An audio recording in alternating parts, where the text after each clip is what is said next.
Promotional consideration paid for by the following. Kicking out at 2 intern Ace Finley here. And before Michael and Tori hit the ropes and dive into the latest in the world of wrestling, let's tag in one of our show's partners, W Energy. If you're looking to fuel your grind, whether it's late night booking sessions, streaming, or just surviving Monday, W Energy's got your back. No crash, no jitters, just clean focus. Use code KICKINOUT, all one word, at checkout to get 10% off your order. Now let's get back to the show.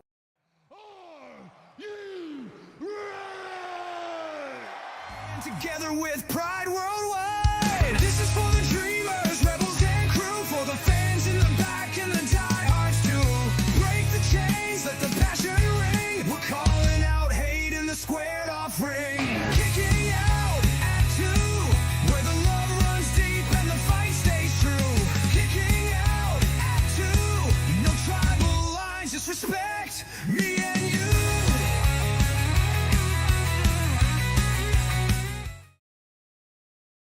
She's, theys, and all those who slay. This is the season of betrayals, bangers, and pointing aggressively at a very large sign as we go, bell to bell.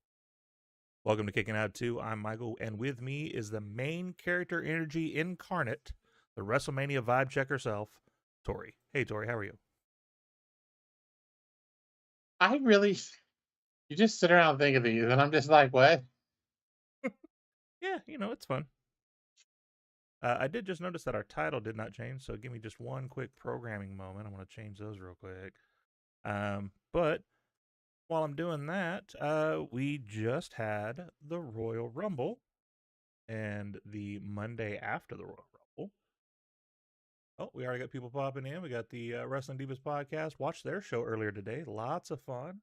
Hey, Lady Alpha, welcome in. Bobby's in too. How are you, sir? Bobby's got a birthday coming up this weekend. How old you gonna be, sir? I know you said it earlier, but don't you say it for my audience too? Like I'm just trying to kill time, so let me ask you questions. Vamp, vamp, vamp, vamp, vamp, vamp, vamp. Update all. Wah wah. Wah, wah.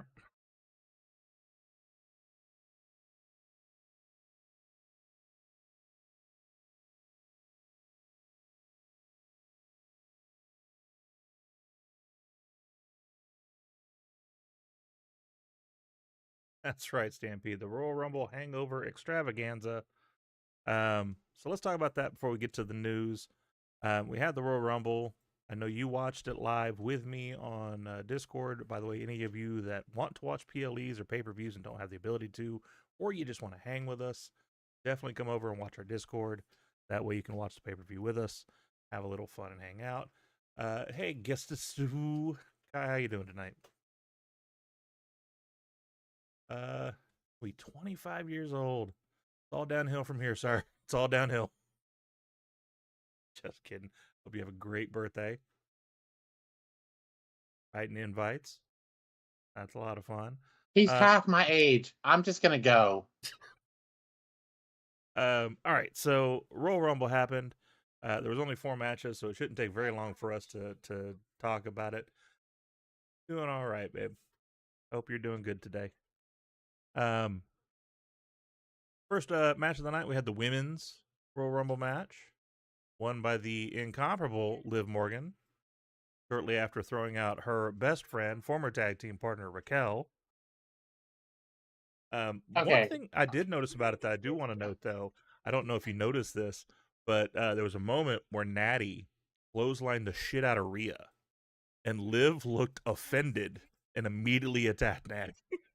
I don't know what the hell the story was there, but she just closed that shit over. She looked at her and went, "What?" and just went after her. I know we're gonna get to Raw. Hmm? You cannot have a moment like that and not follow up on it. They did. No, they missed a giant opportunity. Oh no, they didn't. They missed a giant opportunity. I'm just saying they did address it. They didn't address it the way I believe they should have. I feel like 6.75 out of 10 is high. It wasn't that great. It was, you know what? It was fine until I don't know what fucking number she was, but that botching bitch Brie Bella showed up. Botch mode. I was like, are you fucking serious? We really brought this bitch back, and they're going to put the tag titles on them, which just makes me even more sad. They're going to put the tag titles on Nikki. Bree's there too. My favorite part is someone had posted, and it's someone of prominence. I'm not going to say their name because I'm not going to give them the clout for that. But they're like, Daniel's going to be right after her. No, he's not. Daniel ain't coming. Not. The only thing that woman can hope is true is the opposite of what AJ said, and that's that talent is sexually transmitted. I will say, though, it did start, that moment of her coming out did start a very good trend for the night, which was, for the most part, they didn't flat out say AEW at any point, but they had no problem not shying away from connections to the other company, because she's doing the it kicks, also known as the yes kicks, and Cole says, where she got those kicks from, like alluding to the fact that she's with Daniel. We'll talk more about the rest of them later in the night, but like they had no problem bringing up the fact that there's a connection to the other company. You can't avoid it at this point. Yeah. You can't. You can't act like they're not there. I'm just tired of looking at that blur behind me. It's just annoying. We have a rack back here now that has my title on it. Nice. Mary's been busy. We have a Chancy Pants down here. He side-eyed me like, what the fuck? Chance. So Mary typed out Chancy Pants for Drew. He's like, I didn't realize the E was a separate name. She's like, it's his middle name. He's like, what's the E stand for? So we came up with Enrique. So his name is Chance Enrique Pantalones. Fair enough. I like it. Shortened to Chancy Pants. To allude to some of the chats here, it was nice to see Solrook in the final three. That was a very I don't think anybody could have guessed the final four of either of these Rumbles. No, because there was especially the women. Yeah, there was a couple people in both that it's just like I would not have expected them to be there. But she had a very good showing. Ended up being in the final three. Wonderful spot for her. I hope NXT uses her hitting JC with the Soul Snatcher and eliminating JC to get her a title shot. That would be good. She also had JC also had a little back and forth with Kalani, so we could touch on that too. Like they built some good story beats that they could use back in NXT, so that's good too that they got something to take back with them. I did feel bad for the NXT girls, and later in the night NXT people or.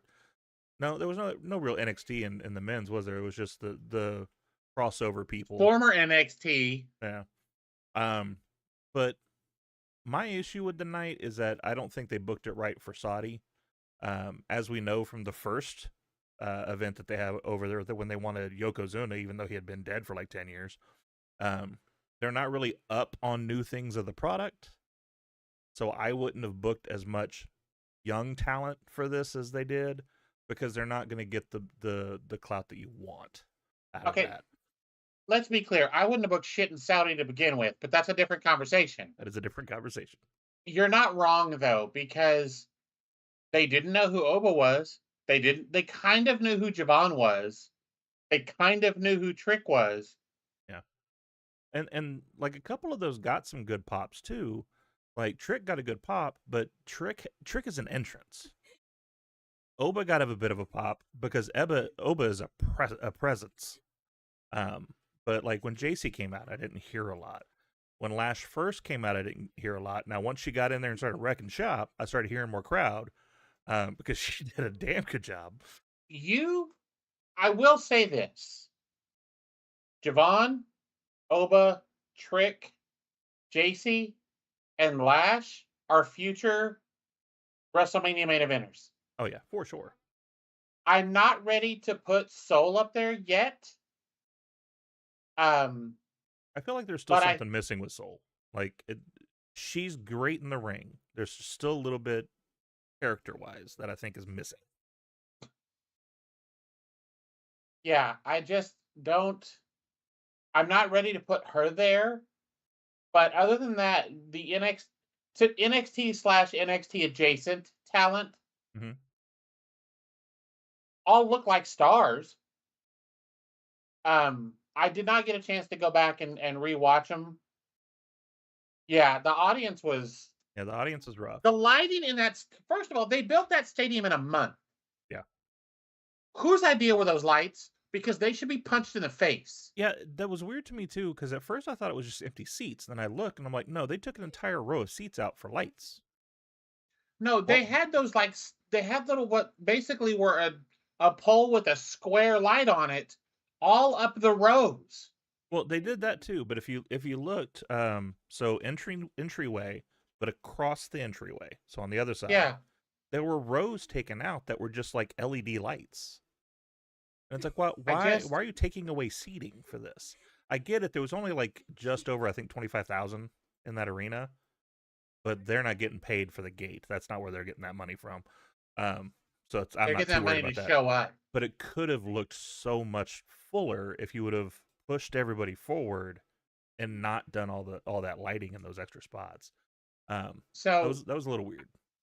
I agree with Stampede. Sol Ruka has a lot of Lita-isms. You're not wrong. She very much reminds me. As crazy as it is to say, she reminds me of a more athletic Lita. Yeah, I could see that. Which is a crazy statement. Yeah, because Lita was at the time the most athletic on the roster. And it was cool to see Jacy Jane in there. I'm sorry. That was awesome. What did you just say? Is that her name? Sol Ruka? Yeah.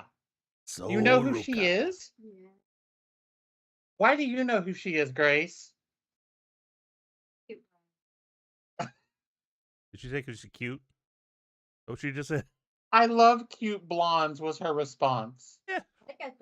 You're not blurred, by the way. I guess athletic blondes. Oh, God. Camel rides with Phil. Anyway, we were talking about how well she did in the Rumble. You said Lita, and it reminded me that she's a mix between Jeff Hardy and Lita. Yeah. I'll go with that. Yeah, that's definitely very close to it. I do want to give Lash a shout though. I think she was the performance of the night. As far as between anybody I can think in the women's, because she killed it. I need them to keep booking her as a monster like that. When she turns on Nia or Nia turns on her, those matches are going to be fantastic. Oh yeah, that's going to be whatever big meaty men slapping meat is for women. Did you see that they got him to say that at the pre-show? Yes. Very glad. Kai, are you saying that Grace is real for her like of Sol Ruka? Is that what I'm understanding? I kind of thought it might have been real for warning her that she was not blurred, but could be either. Oh no, it was okay. It was Sol. It was cute blondes. All right, fair enough. Good call. Yeah, no, it was a very nice performance. I think she got the record for the eliminations for the night. I think it was 5. They tied her and somebody else. They both had 5, I think. Okay, but still, a damn good performance. After that, we had was it the AJ match first, or was it the Sammy match first? It doesn't matter. We'll talk about the AJ one first because I want to talk about that one rather than Yukon Jack. We'll get to that in a minute. I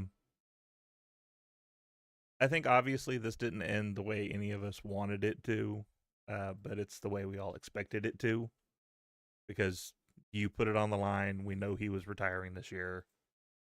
Why not do it if it's on the line? But so AJ passes out, which I do like that. It's a good dichotomy from John Cena's loss to him, where Cena tapped out knowing he was done, and AJ rode it until he couldn't go. Lash had the most at 5, so did Oba. Okay, so she tied with the men. Gotcha. I will say though, it was a good match. Like I know I give Gunther a lot of flack for his style, but I do like when we have contracting styles. So AJ doing the high flying stuff and the technical stuff, and him just beating him down. It was a good match. I don't like how it happened at the end. I do like, though, that they seem to have learned from John Cena's retirement, because they immediately went with Gunther got it the hell out of the ring. AJ started to stand up and do the whole presentation. They did that rather than it just sitting in that moment. So I was glad they kind of learned from that.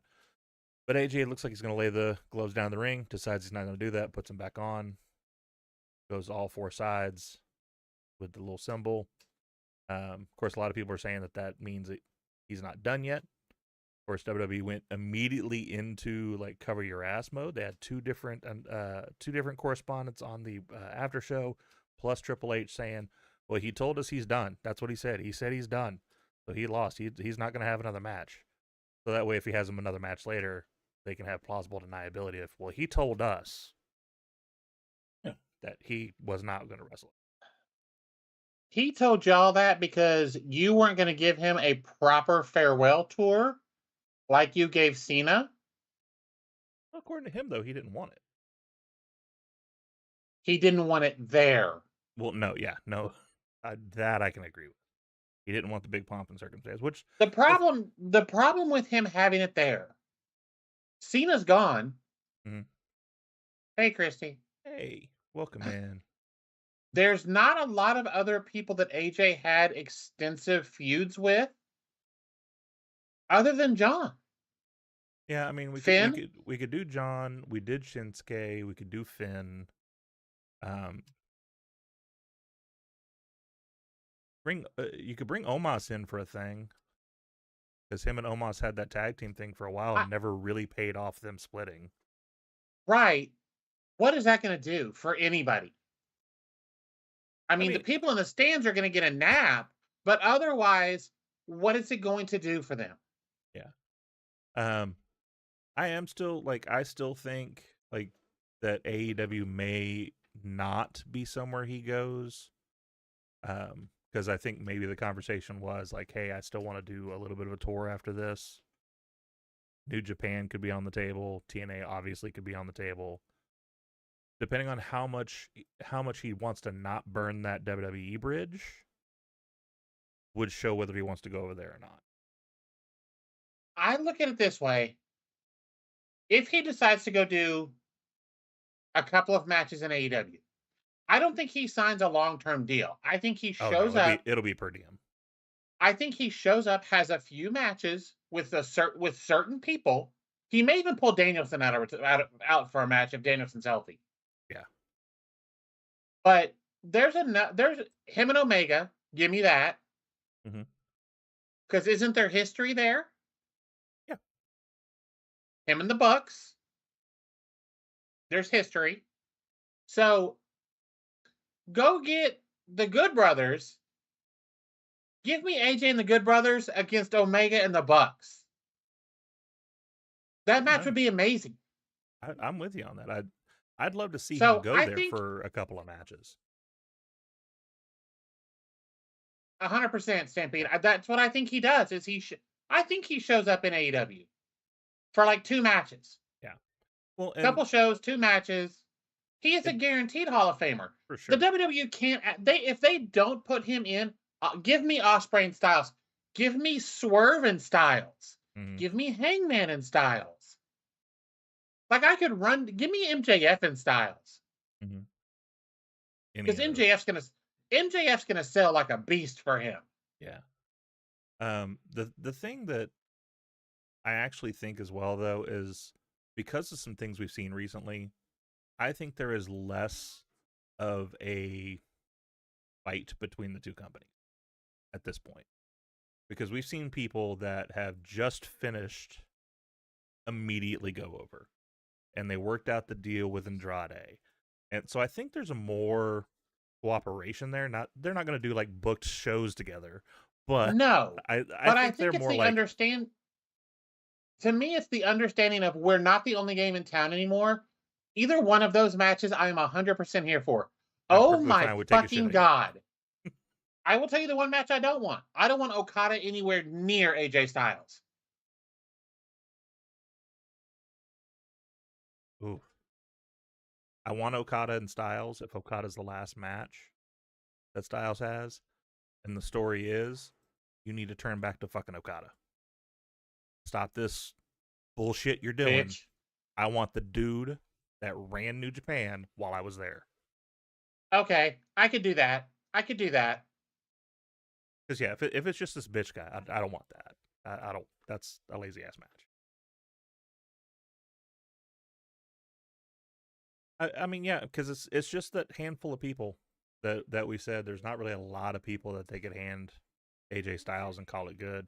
Now, if we wanted to do like a New Blood tour with him, like have him run through the NXT prospects, that could be fun, but it's not the nostalgia run.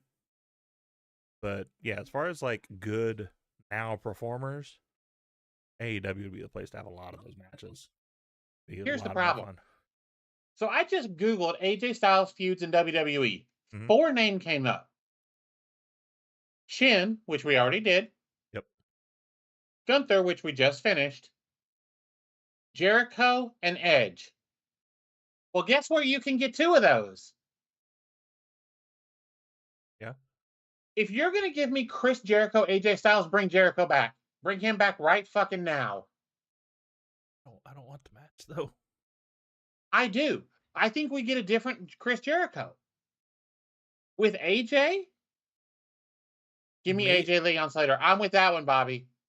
Maybe if we bring back Painmaker for the night, yes. like that style that 100%. he did, maybe. But I don't want to see Chris Jericho versus Painmaker AJ or bring back Lionheart. Give me that Chris Jericho. I don't think he can do Lionheart anymore, though. I really don't. I do, just because Chris has proven, as much as he gets on my nerves, that he has proven that he can get out there and go with anybody, with any character, for any amount of time. It may not be the most fluid thing ever. Yeah. But I'm good with it. All right, let's go ahead and go on to the Sammy versus Drew match. I hated this match with a passion. I didn't give a fuck about this match. At no point did I assume Sammy was actually going to win this. No. Which he should have, though. Like, that's the thing. He should have. If you look at that crowd, that was the biggest pop of the night. Those people were going crazy for Sami Zayn. And if you were going to do it there. Now, Lady Alpha did bring up the point of next year Mania is there. So we could do like a redemption story between now and Mania, and he gets it at Mania. That's a good point. And if they do it, great. I'm worried that they're not going to do it because it's Sami Zayn, who is always the runner-up. If you're going to do this with Sammy, he wins next year's Rumble and wins the title at Mania. Yeah. The problem is I don't give a fuck. I don't give a fuck. Nothing you have done with Sammy in the past, since him and Kevin Owens' last big feud when they split up as a tag team, nothing else you have done with him. He was funny in the Bloodline, but he was pointless. Well, and that's kind of what, like, again, if I was to book that out, which we'll get to the Roman of it all later. Roman's the champ next year. Sammy wins the Rumble. Sammy takes on Roman. You fucked me up. I was fine until you came along. Yes. You messed me up. Yes. And that's the story. Give me something with an actual story. Yeah. If Kevin comes back, give me Kevin and Sammy for the title. Yeah. Or give me Kevin is the last one in with Sammy and Sammy throws. No, you know what? I'm going to go one better. Kevin and Sammy, the last 2, Kevin eliminates himself. We pull like after everything I've done to you, here's my way of saying I'm sorry. Eliminates himself. I would say either that or there's one spot left in the Rumble. It goes to Sammy or Kevin. They have a match for it because Kevin says, you got to go through me. You want that? You got to go through me. We get a street fight like the pay-per-view before. But anyway, the sacrifice move would be cool. They did that with the New Day, with Kofi Mania, of them just kind of taking a knee in that match, which was one of the greatest things I've ever seen in wrestling. The Usos taking the L, yes. Yeah. Them taking the knee, going, look. But that's what I'm saying. We're not doing this. If you're gonna do this with Sammy and you're gonna really do this story, Kevin has to be a part of it in some way. Yeah. Even if he physically can't go, he has to be part of it. Yeah, for sure.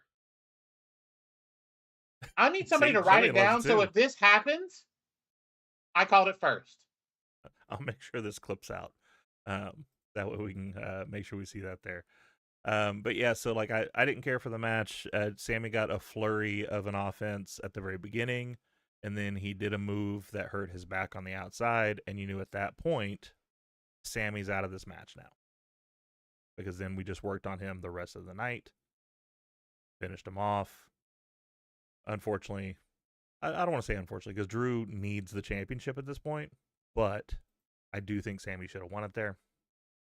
That leads us, though, to the Men's Royal Rumble. Oba starts the Rumble at number 1, which I think was a great choice. Because if you're not going to have... Oh, that's right. Well, he was number 1. He was number 1 because they fucked up the night before and accidentally put that Braun was going to be number 1. Say, well, we got to fix that. Let's make Braun number 2. So I'm assuming Oba was number 2 in the original draft. So Oba comes out there, which is a good choice because if you're not going to have Oba win, him being first gives him a lot of time to be dominant and show a good performance. I think he did. There's a couple of things that I don't agree with, but we'll get to that in a bit. Number 2 was Braun. Braun comes down. He gets attacked by another masked man. So this is one of my things from Raw. Mm-hmm. The masked man was Adam Pearce. I don't think so. I don't think that it was, but them saying that I don't think it was actually him. But I think they're going to end up saying it was Pearce. Well, and so here's the thing that people need to remember. Who was under that mask at that point? I have thoughts. I know you have thoughts. It was Austin Theory. I don't think it was Austin Theory. His back wasn't wide enough.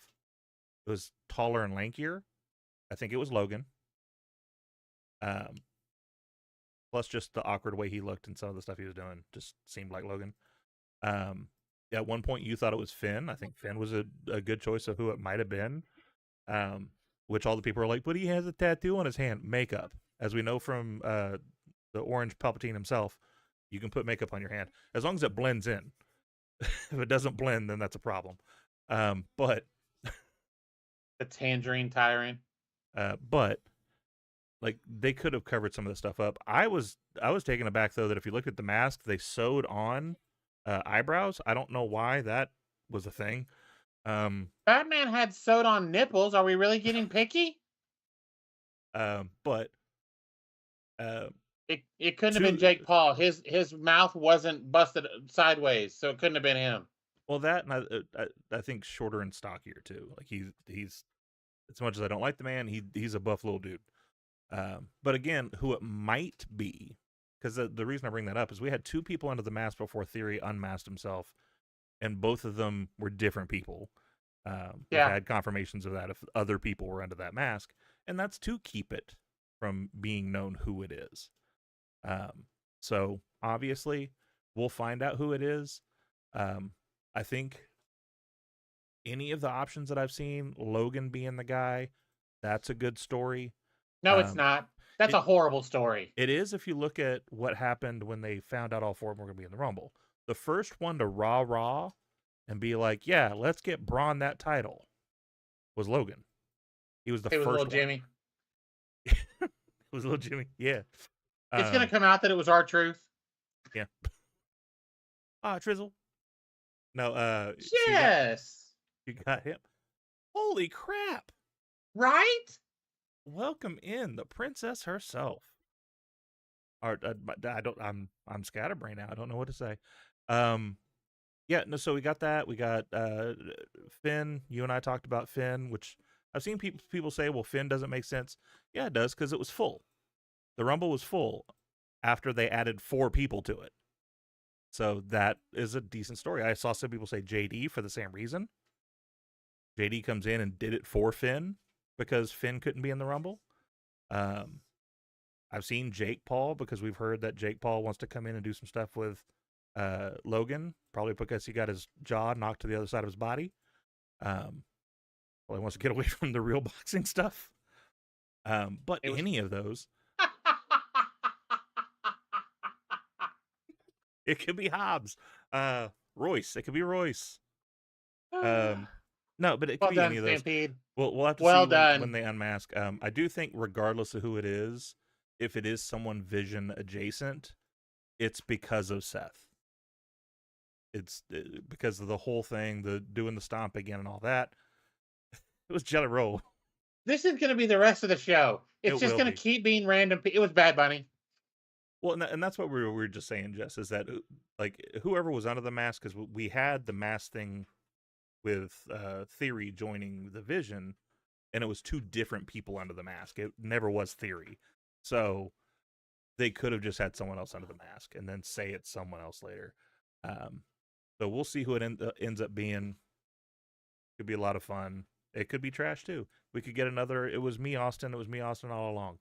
That could end up happening again. But is what it is. So other cool things that happened, though, is we got the debut of Royce Keys, which is the cover for our show today. Wonderful that he's in there. They gave him such a great presentation. You get the music playing, which is a decent song. I don't know how they come up with a great song for him and then change someone else's music on Monday night to some trash, but we'll talk about that later too. But yeah, so he comes out. They have Powerhouse Hobbs up on the screen. Brick Wall Breaks has the new name of Royce Keys on it. I saw a lot of hate for that. I'm sorry, when you have a crowd that doesn't know him, because the Saudis pretty much don't know him, the new Black Scorpion. Telling you, this is going to be the rest of the show. Bye, Christy. Thank you for coming by. Bye. So, I loved it. I was excited to see the Powerhouse Hobbs name, but the way they did that to show his new name, it says, hey, we're acknowledging who he was, which again is back to we're acknowledging AEW. Well, and we'll talk about some other things with him specifically that they acknowledged once he got in the ring. But yeah, so if you look at the people they've done that for, they did that for Finn Balor when he came in. They had Prince Devitt up there, morphed into Finn Balor. They did it for Hideo Itami. It had his name up there. Changed it to the new, changed it to the new name. They had it for Asuka. It had Kana up there, and then changed to Asuka. So they're doing it for big people that are coming in. And from everything we've seen, especially from the backstage stuff, I don't know if you've seen the new backstage videos that they've had with him, of him showing up at the Rumble. Everybody was excited for this. And they've been talking to him for a long time, trying to get him in. And so it just finally happened. But so he gets in the ring. Cole, again, like, they don't say the words AEW, and I don't want to ignore the statement up earlier that Stampede said, is that they didn't say Daniel Bryan or Bryan Danielson, either one. I get them not saying the name. I get that. But it's them not shying away from the history without saying the name. Because they didn't say AEW, they said in a previous, a previous company, they talked about his connection to Cody and saying these two have scrapped it up before. Like, so they had no problem talking about that history, just as long as we didn't say the words AEW. Which is the fact that AEW has no problem saying TNA, WWE, New Japan, CMLL, whatever. Big Mike, you're right. They did it with EO too. Yeah. They should have kept Io Shirai, but that's a whole different tangent that I could go off on. At some point, they're going to say it. I know it's been said in the ring on the mic, at some point commentary is going to say it. Those homers are going to lose their minds for like 5 seconds, and everybody else is going to act like nothing fucking happened because nothing fucking happened. Yeah, because it's not that big a deal. The only thing I can think possibly is if there's some sort of legal contention of saying their name, if that's what they're worried about. Other than that, I don't see any reason why they shouldn't just say the name. Just move on, because that's where they were at. It's like saying they were in WCW. It's like saying they were in TNA. It doesn't matter. It's where they were. You're building up the history of the person coming in, making it a bigger deal. I know that people play the whole, if you talk about them, you make them bigger than they are. I'm sorry. I hate to break it to you all, but in 6 years, this company's beating ass. They're amazing. Yeah. Like Dynamite last week was a regular fucking Wednesday, and they had a pay-per-view quality card. Absolutely. And the matches were still pay-per-view quality. Yeah. Like, this acting like they don't exist and they're not there is just stupid. Well, and this is going to be one of those things that if AEW sickos, as they say themselves, hear me say this, they're going to take it out of context, because I know they are. You need to stop worrying about where AEW is. You are the NBA. You are the Band-Aid brand. You are the thing, when someone says wrestling, you're what people think of. Yep. I love AEW. They are not going to reach that level unless something dramatic happens to WWE. Similar to what happened back in the Monday Night War days. They would have to trash and fall. But you will not be able to raise up, as long as they are raised up to where they are now, to where WWE is. And so WWE needs to take that same thought and go, okay, well, if they're not going to reach us, then we shouldn't be afraid to reference them. Because if they get better, we get better. So that's just it. It would take literally the downfall of the century, the millennia, for AEW to top WWE. Yeah. And it's nothing against until that happens. You're not wrong, Stampede. Them owning them is the problem, but that's a whole different conversation. Until that happens, you hurt nothing by saying AEW. You hurt nothing by saying, you mentioned New Japan, you mentioned the Bullet Club, you mentioned all these other things, except this one. And it just makes you look like your people are stupid. Well, and let's go with the flip side, because like we've heard the rumors before, and I think they've even said before that they've thought about it. The Young Bucks had thought about going to WWE. If the Young Bucks showed up on WWE TV and you don't say AEW, then they have no credibility, because no one's watched their indie stuff that is watching your TV right now. No one watched the ROH stuff. Nope. They might have watched AEW.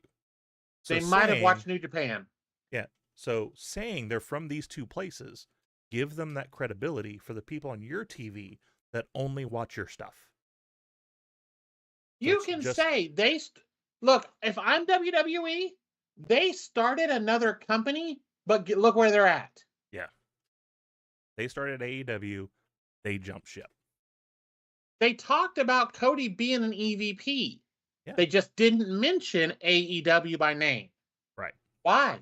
Why are you not saying he was instrumental in starting Company B?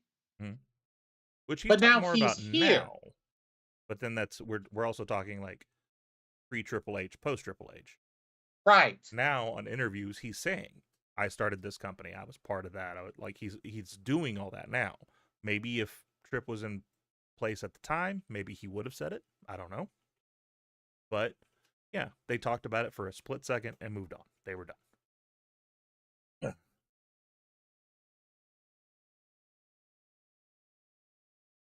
Yeah. Mm-hmm. That's what it looks like.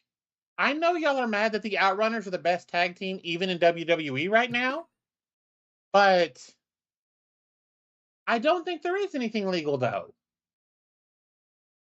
I don't think it's a legal thing. I think it's just them thinking if we mention them, they get the rub. No, they don't. Right. Do you think people that watch them don't know they're there? Yeah. I don't know. All right, so let's get past that. It was a great debut for him. That's why I wanted it on the cover of our show today. I love the fact that he's there. I can't wait to see what he does. I'm excited for it. As a side question, Raw or SmackDown? Which do you think? SmackDown. I think so too, because I think Oba's going to go to Raw. And that's exactly what I was going to say. I don't want this to come out wrong, but two big monster dudes just coming on the scene. I don't want that confused. Has nothing to do with the other thing you're thinking. It's because they're the same character as far as like big dudes who throw people around. So we don't want to get that confused. And Jess, you should be. Like, I'm super excited about it. Yeah. There's a part of me that's sad he left AEW because I'm a huge AEW fan. But I'm super excited to see what he does and what they do with him. Yeah. I'm just sad we didn't get the interview before he went there, because now we never will. Right. 100%. That's Jess's fault. Yeah, no, the legal thing, I don't think there's anything legal either, but I do like wonder if maybe that's something in their brains of like, on top of everything else, we don't want to say their name because then they might try to do something about it. Because there's been companies that have sued for less. So maybe. Tony's not doing that though. Tony has shown he's not doing that. You want to talk about us? Talk about us. Yeah. He is going to do extremely well. Later in the match, the big purple monster shows up. Do around some guys. I will give some credit because people are complaining about like some of the interactions he had in the ring, like he had with Ilja Dragunov in the ring. Ilja loved that spot. He's went on record saying like he loved going face to face with Brock Lesnar and him giving him all he's got, and then Lesnar just yelling at him. So he loved the spot. If that's something he wanted, he enjoyed it, then okay. The thing I want to talk about is, so we're at a point in the match, Jey Uso's music hits. For some reason, he's coming from the crowd instead of the ramp. And he starts, of course, doing his yeet all the way down. And then Big Purple Monster gets unceremoniously dumped out of the ring while the entire crowd is yeeting and cheering. And we don't reference that shit at all. He's just gone. So I enjoyed that. I thought that was funny. Brock skipped leg day. I'm good with that. Yeah. Damn. Stampede, sir. You ain't wrong. You ain't wrong at all. I'm on your TV. We're on your TV. Switches to the TV. Oh, that's funny. How big's your TV? I'm just curious because I want to know how fat I am. Curious. Thank you, Bobby. We always enjoyed doing the show. 99.9% of the time. But anyway, so we get down to the final four. Roman's a part of the Rumble. You got Cody in there. LA Knight the third, and then Logan Paul, I think. I don't know. I missed the last I missed who that one was. But anyway, so I missed from when LA Knight showed up to the end. So Roman ends up winning it though. Big discourse online on whether he should have or shouldn't have. All I'm going to say about it is this. As the fan in me, would I have liked Braun or Oba or one of those guys to win it? Absolutely. Giving one of those guys that opportunity would be fun. Can I step back and look as a business and go, none of them have main evented any of our pay-per-views. So we don't know if they're a draw. So we're going to go with the for sure thing for WrestleMania. Absolutely. I understand that 100%. Have Braun, have Oba, have LA Knight, have them main event Backlash, have them main event Money in the Bank. See if they draw as a main event talent. And then give them the Rumble next year and give them the main event of WrestleMania. When I first heard that Roman won, I was like, seriously. Then I watched Monday Night Raw. You know what? I am good with this. Well, yeah. So we can go ahead and switch to Raw. Yeah, so there's a face-to-face between Punk and Roman. And Jesus Christ. That may be the best back and forth I've seen Roman do with anyone ever. And here's the thing. It's the dumbest line in the world. And you saw it coming a mile away, but something about Roman, look at him going, I'm picking you because I hate you. Yes. Yes. Look, It's a dumbass line, but coming out of his mouth, I'm like, oh, I God literally made notes on Raw. I didn't do this when we actually reviewed the whole fucking show, but today I made notes on Raw, and my last one said Punk Roman was great because that back and forth was so perfect. It's good, and it plays like when we did the Paul Heyman thing. When the last time they kind of faced off in the triple threat, we did the Paul Heyman connection. Punk's bringing up so many years ago, I brought you into the business, and now you're copying my shtick, coming out here with Paul Heyman. Like, he's bringing up their entire story together because people forgot this story. The Shield came in because they were protecting CM Punk as the world champion at the time. Yep. So there is so many years for them to do. But, him saying now he's the hardest worker, and he's talking the same thing that the IWC is talking about Roman not being a full-timer anymore. And Roman's coming back at him going, well, you can be a full-timer. You can grab all those dates because you took a 10-year vacation. Look, he hit him with that. Big Mike, you're not wrong. I thought about that because I remember it's called a promo kid. If you're going to be a big star, you're going to have to learn how to do it. Oh, guess sure. what? He learned how to do it. Yeah. That line was savage as fuck. Yeah. Was absolutely savage as fuck. There's not many times that I'll say 2 months before the show, 2.5 months before the show, I'm excited about this match. Yeah. And I don't expect this to be quick. This is going to be a 30, 35-minute match probably. Yes. And the only thing I'm hoping for is leave Heyman out of it. Leave Seth out of it. Leave Drew out of it. I want these two in the ring. No shenanigans. Just going after it. When these two go one-on-one, CM Punk will have officially wrestled in singles matches all 3 Shield members. Damn. Because he had Moxley in AEW. Yeah. Seth last year, Roman this year. Yeah. I'm good with that. I was like, okay. No, That's 100%. That's another. That line was. I was like, God damn. Well, and not just bring it up. Going on your friend's podcast, knowing that they aren't friends right now.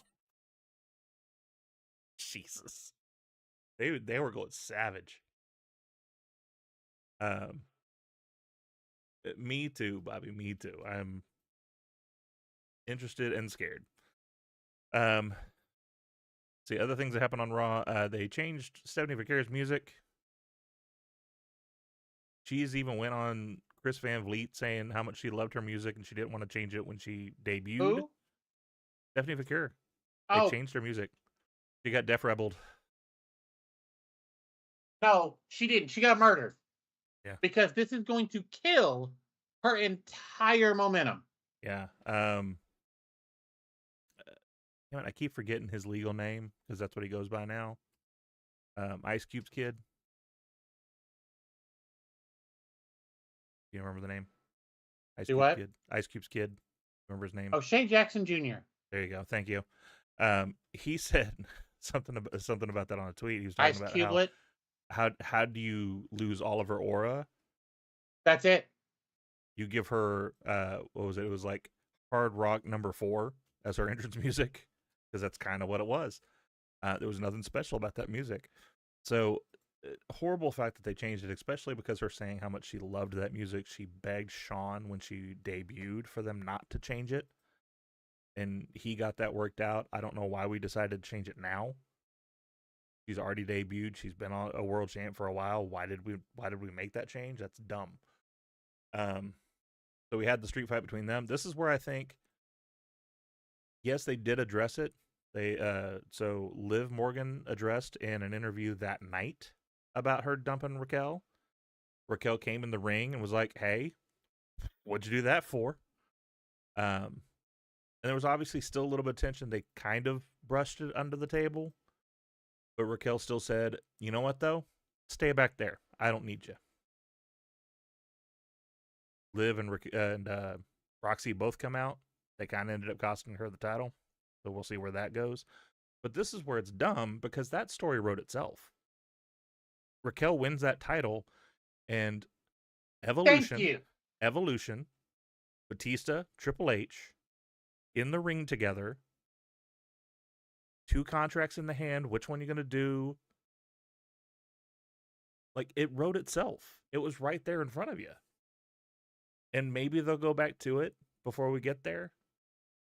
But to me, Stephanie's already lost the aura. So we need to rebuild her. Raquel is on the up. Raquel's doing amazing work. And that gear last night was fantastic. I know a lot of people I know a lot of people are looking for that shirt. I might, if it comes in men's sizes, I might wear that shirt myself. Big Mommy Cool. I'm so down with, because it was Kevin Nash that either had the conversation, got together, whatever, and got her to wrestle big. Yes, Stampede. Absolutely. Ciampa's music is amazing. That whole presentation was amazing. Yes. Everything. Here's what I needed to happen with Raquel and Liv. I needed Liv to say, my bad. I just wanted to win. You had your title match. I shouldn't have done it. Raquel to say, well, you know what? I have that match. Get out. Mm-hmm. Okay. Raquel wins. Which they kind of did the Temu version of what you just said. Raquel wins. Liv still comes in and hits Oblivion on Stephanie. Mm-hmm. Which causes Raquel to go, what are you doing? And Liv's like, you're right, my bad. Raquel backs up. Oblivion, I'm facing you at Mania. Boom. Yeah. You give me 2 months of Liv making Big Mommy Cool look amazing? Okay. Yeah. She's out of the Judgment Day. You send Raquel or Roxanne after whatever the IC title. She'd be great in the IC title picture. Liv is going after Raquel for the women's title. Like, this is the perfect way to turn Judgment Day into what should be a decent... The group should be irrelevant at this point. Yeah. But we're still talking about them. Yeah. Stampede, I thought about that, but I think Big Mommy Cool, her being Latina, makes more sense. I'm not saying the mommy thing with Rhea isn't a thing. Yeah. But she just uses it every now and then. If you start calling Raquel Big Mommy Cool, it's going to take over Rhea just being called Mommy. Well, and I wonder if they thought about that, and that's why her new shirt is Big Sexy. I'm good with that, too. Take that and go away from the Big Mommy Cool. Anyway, we are sitting at 8:55. We need to get through this show. So we've got your news by Fightful and Fightful Select, bringing you the latest headlines, insider updates, and everything shaking up the wrestling world this week. Take it away. All right, AEW is landing another talent. Looks like Clark Connors is going to be signing an AEW contract. He had a great showing. So it's great that he has there. AEW sources believe this could signal interest also in David Finlay, which we know that from previous conversations, David Finlay was talking about going to WWE. So maybe though this will get AEW in on it and get him a bigger contract, no matter where he goes. Be good. Brodie Lee Jr. is going to return to GCW. Brodie Lee is advertised for GCW's What's My Name. It's going to be on February 27th in Rochester, New York. Son of the late John Huber, as we know, is a very wonderful person. Everybody's missed him. Everybody loved him. He made his debut, though, in 2025, winning the Clusterfuck Battle Royal. Now he's 14 years old. He's been training, obviously, in the dungeon with Natalya and TJ Wilson. So, love the fact, though, that they're going to have him back in there. Obviously, he still can't technically take bumps. So, you know. He's just doing an appearance. This isn't a match. Can we talk about the fact that this kid is 14 and we're all fucking excited for him to show up? Thanks for showing up, guy. I didn't want to Hi, Kai. Get past that. Can we talk about he is 14. He's 14. He's so good. And we're all like, fuck yeah, Brodie Lee Jr.'s coming. Well, he's going to probably do the same type of gimmick. He's going to go in there, do some like hurricanranas or some head scissors or some stuff and not actually take a bump. Okay. Go in there and do a promo. Make yourself famous, kid. Tommaso Ciampa. He's already famous. The question is, who else is he making famous? That's a good point. Tommaso Ciampa, as we stated, showed up in AEW, came in, won his title on his first match against Briscoe, won the TNT title, had a nice little thing backstage where he had an interview, had his wife there, had his kid there. Looks like they are treating him as a face for this. Kyle came out and said he wanted his title back, so it looks like the first big match we're going to have after he wins the title is him and Kyle, which I'm here for. Let's do that.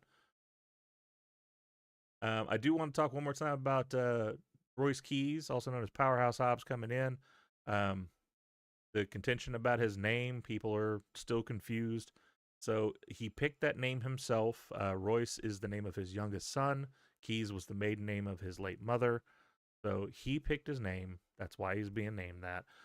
As far as why did he change his name, there's so many reasons why, and we don't know the reasons, so let it go.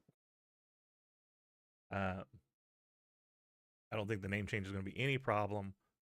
I think it'll be just fine. Biggest story that we need to talk about, though, is Ava leaves WWE. So NXT manager Ava, just since the last time we talked, had decided that she's not going to renew her contract. The main thing I want to talk about on this is, so the dichotomy of when she says her goodbye before she's officially let go to when she's actually let go, two completely different personalities on Twitter. So Ava posted on Instagram, this past Tuesday was my last appearance on NXT and subsequently WWE. It's a new turning point in my life. Later, after officially... Let me read her tweet. Okay. Well, just let me... I'll tee up for it. Later then, she tweeted, before eliminating her Twitter altogether. Go for it. He said, let me find it. Dang it. I don't know you wanted to do it. I would have sent it to you. I didn't plan to originally, but hell, where'd it go? Okay, there it is. It said, sent it to you real quick. And now that I can say this with my full chest, fuck ICE and this entire administration. Mm-hmm. This obviously makes my soul so happy. This obviously hinted at frustrations while she was under contract. Plus, there was other frustrations that we've heard over the years. She wanted to get back in the ring, but they always pushed her back to being a GM role, saying that they had something planned for her, but just kind of kept her in limbo at that. There was not a love for the LGBTQ community, and then she came out that her partner was one of the LFG girls that were over there, Tatiana.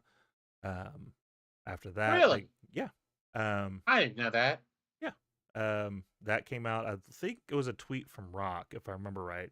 He was in a picture with Tatiana and with Ava, and was saying, "My daughter's partner," all that. So at that point, that kind of came out into the public light. But WWE did have a statement. WWE did have a statement. They said WWE thanks and applauds Simone Garcia Johnson, which is her legal name. Her passion, dedication, and impact were felt across the entire NXT and WWE community. Shortly after that, she deleted her Twitter. She is still available on Instagram, so if you are interested in seeing what she does after, then definitely go follow her on Instagram. But yeah, it's craziness. Obviously, we had a couple of shows ago, we talked about Mick Foley stepping away because of their involvement with the current political landscape. It looks like this could also be part of that as well. I guarantee that contract came up and she said, "Are you all going to keep sucking this dude's ass?" And they said, "Yeah." She said, "Deuces." Look, I have made no bones how I feel about this administration. I love her for this, and I'm so excited to see what she does next. I'll be interested to see what she does. Whether she stays into wrestling or if she goes into something else. Obviously, there's a lot of things there. Is interesting though that she left it all, just completely. No, Ava would have never made Joe Hendry champion. That's right. It's all that asshole's fault. New interim Robert Stone GM. But anyway, all right. So normally here we would do a mid-roll for heels. Just note, heels is great. We're just gonna move on with that. That's fine. So it's time to play a little Who's better than Canyon? Who better? It's Black History Month, so tonight we're celebrating the greatness in the squared circle. We're going to start with the men who didn't just lace up boots, but they kicked down doors, shattered ceilings, and left fingerprints all over the wrestling business. From trailblazers to world champions to culture shifters. I picked 10 African-American male wrestlers at random, and now we're going to ask the only question that matters. Who better? So, Tori, the first matchup, Keith Lee, limitless athleticism himself, Ron Simmons. First Keith recognized Black World Champion. Which was amazing. Yeah. Butch Reed technically won it first, but that's a different conversation. Yeah. Keith Lee. Okay. Keith Lee and Xavier Woods, multi-tag team champion, King of the Ring, and a bridge between wrestling, gaming, and modern fan culture.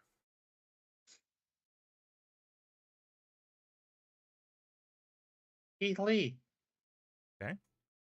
Keith Lee and Booker T. 5 times. Keith Lee. 5 times. I'm going to let me get through the 5 times. All right. No. Keith Lee and Shelton Benjamin. Excuse me. Shelton Benjamin. Standard of excellence. Shelton Benjamin. Okay. Shelton Benjamin and Big E. I need you to get that big medium and slapping meat as a soundbite. Okay. I'll work on that. I'm gonna go with E. Okay. I'm gonna go with E. Evicted. Go ahead. Big E and the most electrifying superstar, the final boss, The Rock. Next. Okay. Big E. This is interesting. Big E and Kofi Kingston. Love Kofi. Kofi. I liked Kofi when he was a fake Jamaican. So.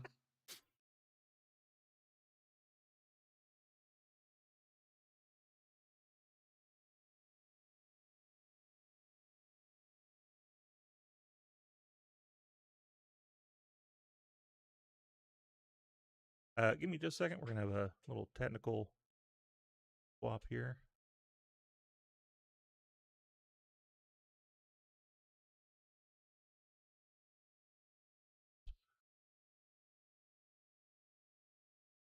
I'm going to be off screen just for a little bit here. We're going to keep going though. You're good.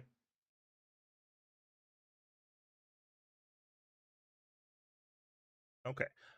So we had Kofi Kingston and Big E. Which one did you say? Kofi. Okay. Yeah.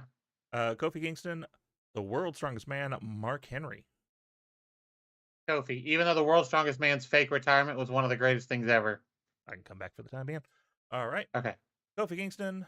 And the last one, legitimate dominance, world championship pedigree, and a presence that screams main event credibility, Bobby Lashley. Is this the last one? This is the last one. It's Lashley or Kofi? Lashley or Kofi? Kofi. Okay. So, in your opinion, Kofi is who's better? That's our list for Black History Month. 10 names, okay. 10 legacies, and a whole lot of greatness. Now, remember, this is Tori's choice. If you agree and ride with us, cool. If not, that's the fun of it. So drop your picks in the chat or in the comments after you're watching on VOD. What were you about to say? Okay, so I'm going to run through my Raw notes real quick. I'm not going to spend a lot of time on them. Okay. War Raiders got no entrance and fed to Oba. What the fuck? This is what we're doing with the War Raiders now? Why? Whose food did they eat? So hold on. So this reminds me a lot of back in the day, the Animaniacs. Good idea, bad idea. Have him dominate a tag team? Good idea. Have it be the War Raiders? Bad idea. Bad idea. Honestly, he could have done it to Otis and Tozawa, and I'd have been fine. Yeah. Here's the Masked Man. Please, God, not Brie. I really wrote not Brie. Why are we suddenly acting like LA Knight is important and tough? Like, why are we doing this? You're not going to do anything with it. Why are we doing this? You have shown us over and over you're going to set this up and then do nothing with it. Yeah. We've missed the boat. The Liv Raquel we talked about. Steph's music is horrible. That music is trash. You have ruined that character, and I hope she leaves. I hope she says, why am I doing this?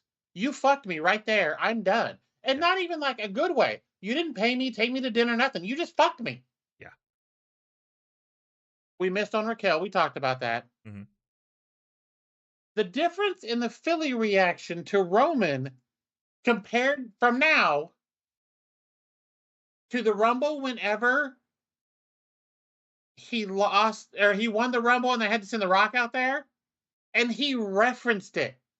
Yeah. That's fantastic. Yeah. And that was my list. The shit that we're pulling out for that promo was just insane. I'm good with it though. Yeah. Otis and Tozawa were the number one contenders. They weren't going to do it to them. I get that. Get a local tag team. Get a local 3-man tag team and let him do this. Not the War Raiders. I get the point of it because the War Raiders are fucking huge. I get it. But this is the War Raiders. No. Well, and so we'll take a couple of minutes to talk about this. You've got so many teams on Evolve. You got so many teams that are in NXT but not on TV yet. Bring some of them in. Yes. It just, yeah, I mean, seeing Eric and Ivar be thrown around like that. You have literally, at this point, by doing this, ruined any chance they have of mattering to this company ever again. Yeah, at least for a long while. Here's the sad part. It's going to take a while. You could have done this. You could have done this to the Creed brothers. Wouldn't have affected them at all. Yeah, because they haven't hit that mountaintop yet. Right. That's a good point. I didn't think about the Creeds. Could have done it to them. That's why I'm just like, this is horrid. This is horrid. The cousins or brothers or whatever they are. Who? Garza and another one. Yeah. There's just too many. Yeah, 100% Stampy. That promo and segment was so good. And I'm not gonna lie, Roman came out. I threw it up. I acknowledge my tribal chief. I want to add one more thing to your notes, and that's just so Roman turns on Jey in the Rumble.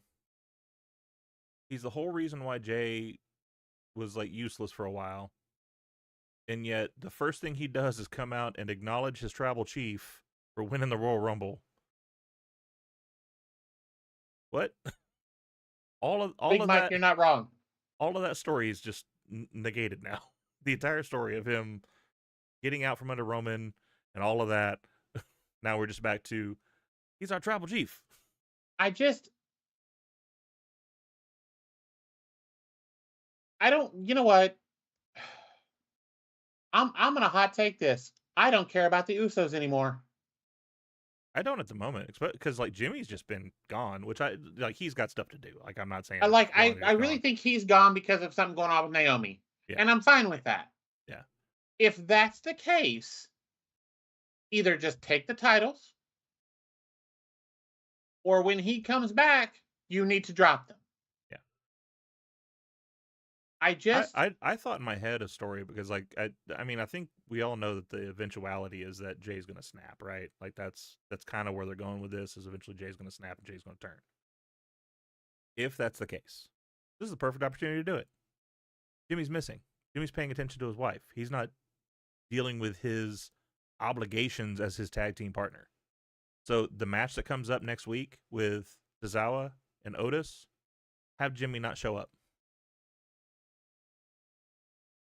And Jay's like, I can do it. I'll do it my damn self. And then he loses. We put the Usos back together. What's their entrance music? Jace. It's just me. They're a fucking tag team, but it's just me. Which is weird. No, it's fucking not. The first night they were together, I swear to God, they remixed it and it said it's just us. But then after that, it was just me the entire time. Like, that's crazy. Anyway, we are going to go over to our hot tag real quick where we talk about our wonderful girls that just came back tonight after taking a hiatus. The Wrestling Divas podcast. Here you go. Dominic Mysterio named ESPN's Men's Wrestler of the Year. Of course he is. Look at this man. Ooh, ooh. He's on the screen already. I know, but I can't kiss the screen. I could kiss that. No, that's true. No, and of course, Stephanie Vaquer was named ESPN's Women's Wrestler of the Year. Yeah, they both deserve that. Yes, I agree wholeheartedly. And I told y'all Dom was going places. No one believed me. We're sped. He believed me. He knew it. Now, we don't need to start a fight. We all be fighting for, ownership, and we don't need that.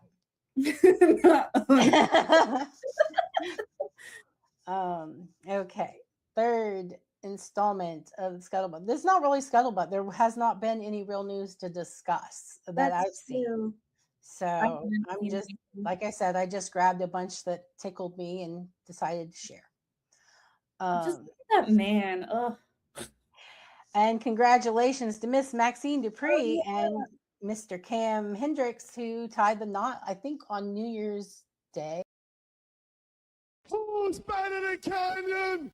I forgot to take that off. I apologize for whoever's wearing headphones right now. You're absolutely welcome, Lady Alpha. Wonderful part of the Gimmick Table Media Group. Definitely go over to that QR code. Check out all of our wonderful people over at Gimmick Table Media. Growing leaps and bounds in their own stuff. If you want to be part of the Gimmick Table Media, hit us up. We're not just a wrestling group. Anything you do, gaming, whatever, doesn't matter. Come on in. You can be a part of the family. Anyway, so we're going to go ahead and close this out. You can catch us on TikTok, YouTube, Twitch, Blue Sky, and sign up for the Gimmick Table Media Discord, as I just talked about, to drop your thoughts, share your faves, and keep this conversation going. Real quick for the last pop, I'm going to talk about opinions. Everybody's got an opinion, and not all of them are going to be kind or fair. Handling it can be a lot like doing Tai Chi. You don't fight the energy head on. You flow with it. You redirect it. You stay balanced. You can't control what people think of you, but you can control how you respond to it. Focus on staying true to yourself, learning from what matters, and letting the rest just roll off. Life's too short to get caught up in everyone else's judgments. Keep moving with that intention, and let the haters stay in their own damn lane. Like I tell my kids, Tai Chi that shit. Before we get to the quick outro, I do want to say I officially signed a date for it. I don't know if you saw it yet, Tori, but you are the first person I'm going to officially ask. On the 21st, somewhere between 7 and 9, I haven't decided a time yet, but on the 21st, shaking your head no, that already makes me sad. It's Mary's birthday weekend. Her birthday's the 18th. Oh, well, shit, never mind. You will be on the second episode. Yes, I'm definitely down to do another one as long as I'm not on vacation that week. Okay. But yeah, I saw the date and I was like, yeah, I think we're going out that night. I don't know yet, but That's Drew, perfectly fine. it's her birthday weekend and Drew's coming to town, so I can do it. I could not go on this new venture without bringing my partner along with me. So, And I appreciate you. I understand you have things that you got to do. So, I do have a couple people that have said that they'd be interested in being on the show. So I'll reach out to them obviously after this. But so February 21st, we are going to have the first episode of the Open Challenge. It is not wrestling related. It has nothing to do with the content we normally do. It is just a personal project for me. As I have grown older in my age and I have gone away from what my father had taught me about not talking about your feelings and shoving shit down and never talking about it because that's how you be a man, I realized that shit is wrong. And so I wanted to do a space to talk about that and talk about what personal mental health things we go through on a day-to-day. The first episode is just us talking about the stigma, and then we'll see where the show goes from there. But there will be a group of about 4 of us is what I'm thinking. And we're just going to talk about what we feel about mental health and talking about it in general, and then go from there. So make sure to catch that up. Keep an eye on our Twitter for that. I'm not going to do a separate Twitter or any of that. It's going to be a conglomerate of part of our channel. So it's just going to be part of what we do. But just know that it's not like this show. I'm 100% here for it. I don't want it to sound like I'm so down for this. I think it's a great idea. I hope it will help a lot of people. I just can't make the first show. Okay. Well, we will definitely have you on another one. It's going to be a rotating cast. I would like to not have just a stagnant cast so we can get different opinions, different views, and different lifestyles. Because that's the thing. The things I go through, the things that everybody in our group, like we have people from all different facets of life, all different groups, all different genders, all different lifestyles, all in our group. And I want to go outside of our group as well because there's more out there as well. All of us have different experiences when it comes to mental health. Be something good for all of us to talk about. So anyway, keep an eye on that. Stampede, I see that you say you wrote a paper on that. Definitely hit me up if you want to be on the show as well. I'll start scheduling those out 1 month at a time. There's going to be monthly episodes. I cannot do another weekly thing. 1, because of my life, and 2, because I think I would go insane trying to do more shows. So I mean, that's fair. I do want to give a special special shout out though to a new show that is out there right now. Sped has taken on a new show called Point Taken. Corey, you need to be on that show. Yeah, he asked me about that. I said I was down. It's just a matter of working out schedule. Yeah, it is an amazing show. If you think about like Around the Horn, that they used to have, where it's just 4 people, you all say your point on a topic that's going on there, and then you're given points based on what your informational point is about, and then it leads down to 1 person. The last person that wins it gets a minute of their own airtime to talk about whatever they want to talk about. So, wonderful show. It's 30 minutes, 45 minutes most out of your day, and it's a lot of fun to watch. And a lot more adult-oriented because we get a little spicy when we talk about stuff. I'm just one of the rotating casts that's on there. There's 3 standard casts, but definitely go check that out over on Sped's channel on Twitch. You can catch that by clicking on that QR code. Anyway, in the meantime, and in between time, we will catch you on the next one, folks. Bye. Here's the cover. Can he do it? Kick out at 2. We stand together with pride.